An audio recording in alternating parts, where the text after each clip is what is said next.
Bonjour tout le monde.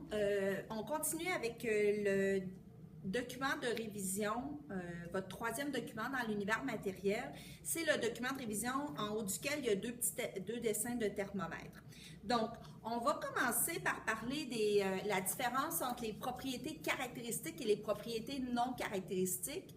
Les propriétés caractéristiques, ce sont des propriétés qui vont nous permettre trois choses. Premièrement, d'identifier avec certitude une substance. Deuxièmement, de connaître son usage, qu'est-ce qu'on pourrait en faire. Et troisièmement, de prévoir son effet dans l'environnement. Donc, comme propriété caractéristique, nous avons travaillé avec la masse volumique, le pH, dont je vais parler bientôt, et toutes les autres propriétés comme conductibilité électrique, conductibilité thermique, température de fusion, température d'ébullition, ce sont toutes des propriétés caractéristiques. Les propriétés non caractéristiques sont des propriétés qui ne nous permettent pas d'identifier avec certitude une substance ou de déterminer c'est quoi, à quoi elle peut servir. C'est juste comme décrire une substance. Okay? Donc, nous, on a travaillé avec la masse, le volume et la température. C'est les trois principales qu'on a vues. Donc, masse, tu peux avoir 1 kg de viande puis 1 kg de bois, ça ne te dit rien de plus. Volume, même chose, 1 litre d'eau, 1 litre de lait.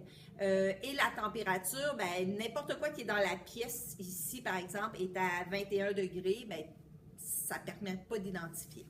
Par contre, température d'ébullition, là, ça, c'est une autre chose.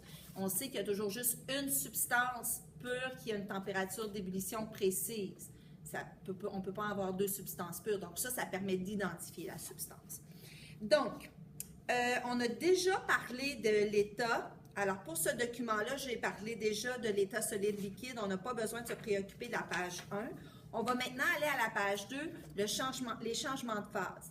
Ça va être important que vous connaissiez les termes de chacun de vos changements de phase, c'est-à-dire de votre triangle, quand ça passe de solide à liquide, de liquide à gazeux et ainsi de suite. Vous devez aussi pas juste connaître les termes, mais comprendre qu'une substance qui est solide, qui devient liquide, elle a gagné de l'énergie et qu'une substance qui est liquide, qui devient solide, sa température a refroidi, donc elle a perdu de l'énergie. On se rappelle, on ne peut pas gagner du froid. On perd de la chaleur, mais on ne peut pas gagner du froid. Ensuite, toujours là-dedans, cette section-là va vous demander un peu d'études, okay? Un petit peu plus d'études. Vous allez devoir revoir vos températures, vos propriétés caractéristiques avec les substances qui correspondent. Donc, pour la température de fusion, je vous rappelle, c'est la température à laquelle une substance passe de l'état solide à liquide ou la température à laquelle un liquide devient solide. On va l'appeler ça à ce moment-là une température de solidification, mais c'est la même température, c'est-à-dire que, rappelez-vous, l'eau gèle à 0 degré Celsius, mais la glace fond à 0 degré Celsius. Parce qu'à cette température précise-là, on va le voir, c'est la température à laquelle la substance, elle est en changement de phase. Il y a les deux en même temps. Température d'ébullition, c'est la température à laquelle un liquide devient gazeux, OK? Lorsqu'il reçoit une chaleur intense. Il y a aussi, là, on ne parle pas d'évaporation. Conductibilité électrique, c'est la capacité qu'a un corps à conduire l'électricité, à laisser passer le courant électrique. On a vu qu'il y a un groupe de solides qui ressort là-dedans, ce sont les métaux. Mais pour les liquides, faites attention, l'eau pure ne laisse pas passer de l'électricité, l'eau salée, oui. Les acides, oui. Les bases, oui. L'alcool, non. Et pour le reste, bien, ça va être plus à apprendre. Là. Masse volumique, on en a déjà parlé, pas besoin de revenir là-dessus. Solubilité, c'est la capacité qu'a un soluté à se dissoudre dans un solvant. Donc, moi, ce que j'aimerais que vous reteniez là-dedans, c'est sûr que quelle substance se dissout dans une autre, c'est un petit peu important, mais pas tant que ça.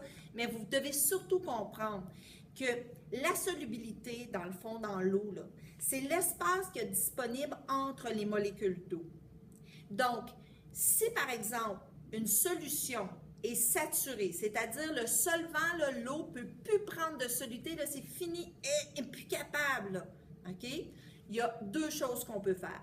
On peut rajouter de l'eau. Si je rajoute de l'eau, je rajoute des molécules d'eau, puis entre ces molécules-là, il y a de l'espace. Donc, mes petites molécules, mon petit soluté va aller se placer là. Sinon, je peux chauffer ma substance. En chauffant ma substance, les molécules bougent plus. On se rappelle, s'ils bougent plus, elles s'espacent. Et en s'espaçant, elles créent de la place autour d'elles pour le soluté. Je vous rappelle que dans une solution, la substance qui est en grande quantité, c'est le solvant.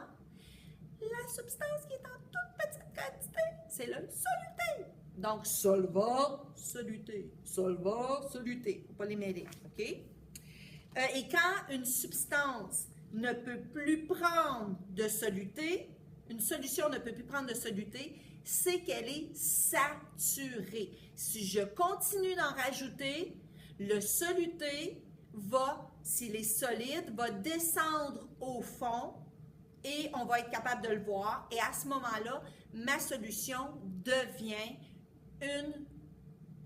un mélange hétérogène. Okay? Donc ça, c'est pour la solubilité. Conductibilité thermique, c'est la capacité qu'a un corps de laisser passer la chaleur.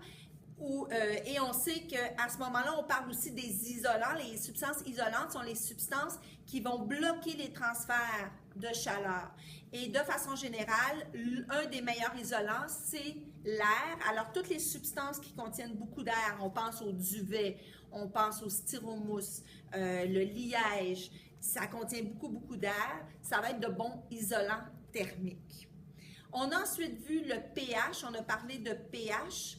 Donc, le pH, c'est soit une substance va être acide ou basique ou neutre. On se rappelle qu'une substance acide a un pH qui est entre 0 et avant 7, juste avant 7. Une substance neutre, c'est 7 direct. Et une substance basique, c'est au-dessus de 7. Une substance acide, on va la reconnaître de différentes façons. Premièrement, bon, si on mesure son pH, c'est en bas de 7. C'est une substance qui habituellement a un goût aigre, c'est acide. Là. Bien, c'est sur acide, je ne peux pas utiliser le mot acide, mais aigre, c'est-à-dire qu'on fait ça quand on y goûte. C'est une substance qui, lorsque je touche, ça va donner, ça ne sera pas glissant sur mes doigts, ça va être très, au contraire, très résistant.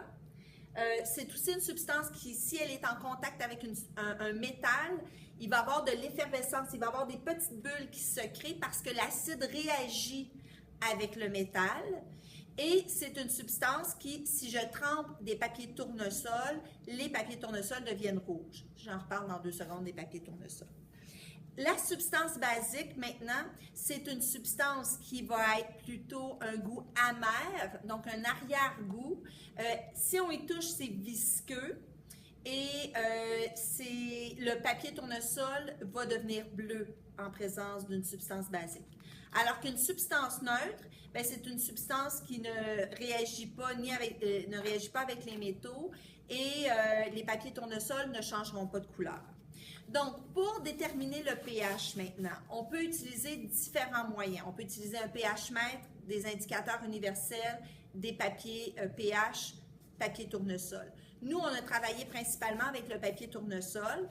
Je vous rappelle que le papier tournesol rouge, on travaille avec le papier tournesol rouge et bleu.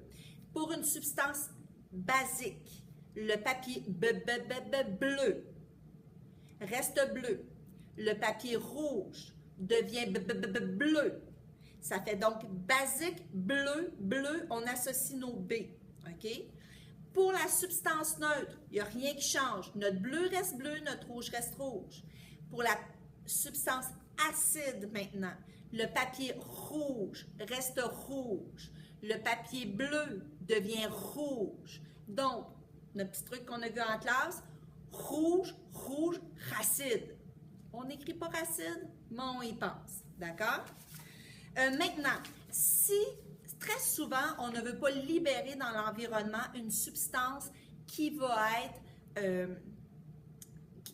être soit acide ou basique et on va vouloir la neutraliser. Pour neutraliser une substance, je vous rappelle, si j'ai une substance acide, je vais rajouter une base qui va venir neutraliser ma substance.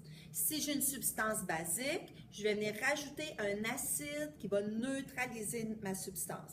Et lorsque la substance est neutre, on s'est retrouvé avec de l'eau et du sel, une sorte de sel, peu importe, et là, elle est chimiquement neutre, notre substance. Et elle peut être mise dans l'environnement avec moins de danger. Ça va?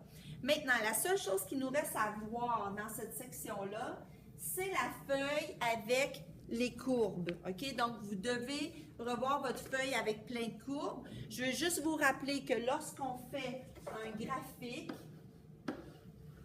d'une substance et qu'on part avec une substance liquide, on va se retrouver avec des plateaux. Si on a une substance pure, les plateaux représentent des changements de phase.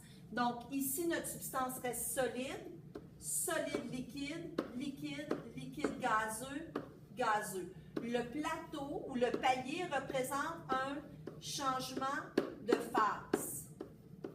Et ça nous permet d'identifier une substance. Si j'ai les deux, je suis capable d'identifier une substance. D'accord? Si par hasard, il s'agit d'un mélange et que j'ai deux paliers, vous aviez un exercice dans votre révision là-dessus, et on a deux paliers, puis on vous dit qu'on est parti avec un liquide, bien, ça ne peut pas être liquide, liquide gazeux, gazeux, ou on ne sait pas c'est quoi.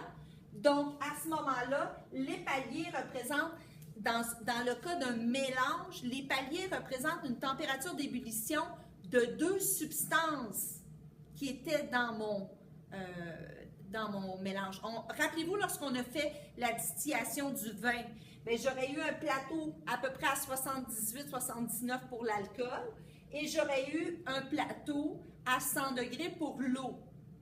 OK? Donc, ça dépend vraiment. Ça, c'est bon, ces deux paliers-là, juste si c'est un mélange. Si on vous dit qu'on part avec un liquide, par exemple. Mais sinon, revisez votre feuille bleue de courbe juste pour être sûr que vous êtes bien familier avec les questions qui peuvent être posées là-dessus. OK? Donc, ça complète, vous avez une feuille d'exercice aussi à revoir, ça complète les vidéos pour l'univers matériel.